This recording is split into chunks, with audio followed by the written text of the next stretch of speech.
Hi, everybody. We're here today with Tim Hauser. He is a U.S. Air Force veteran, and we're talking to him in kind of the run-up to Veterans Day. This is the night before Veterans Day, and Tim is very well known in veteran circles in Northeast Ohio. He's been active on these issues for many, many years. We wanted to talk to him to get a sense of what are the real issues, besides the political rhetoric, what are the real issues that veterans have been facing, and what's the current kind of state of affairs with veterans issues and what they're facing today. So Tim, first of all, thank you for your service to our country, and thanks for being with us for a couple minutes here. You're very welcome. Thank you. So tell me a little bit about what your background was and how you came to be so active in veterans issues. Well, I joined the Air Force straight out of high school in 1982. And during that time, I was deployed to Dhahran, Saudi Arabia in support of Desert Storm. And Dhahran was about 5 miles from the closest Iraqi oil well fires. Breathing in all those fumes, I became sick.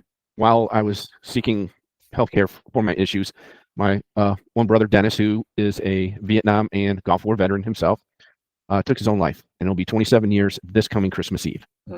And I made a promise to him at his funeral that I would do whatever it takes to make sure that veterans no longer took their own lives. Not only did he take his own life, but some of his friends that he was stationed with did the same. And also a couple of my troops, after I had gotten out, decided to take their own lives. So I started to see a pattern. So I started contacting my elected officials, my state senators, my congressmen. 25 years later, I finally got my service connection and got the letter. My wife and I were emotional about it because, you know, the fight I had with the VA in proving my illnesses were service connected, and posted on Facebook that it finally got approved. A lot of the local people knew what was up. And I get a message from this guy. So my wife and I looked him up on Facebook and looked at his profile and everything. My wife says, just give him a call.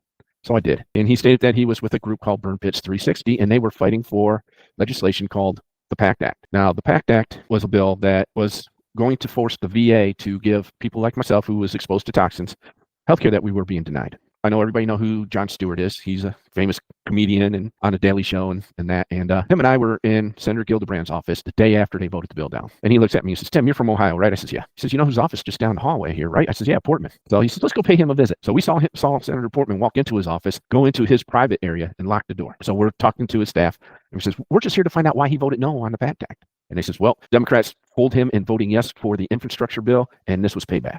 Well, of course, Jon Stewart and I lost it, and we ended up getting escorted out by Capitol Police. And they're high-fiving us and thanking us for doing what we were doing because they were veterans themselves. The PACT Act eventually passes, right? Yes, yes. And that helped a lot of people. As you mentioned. It helped close to 2 million veterans.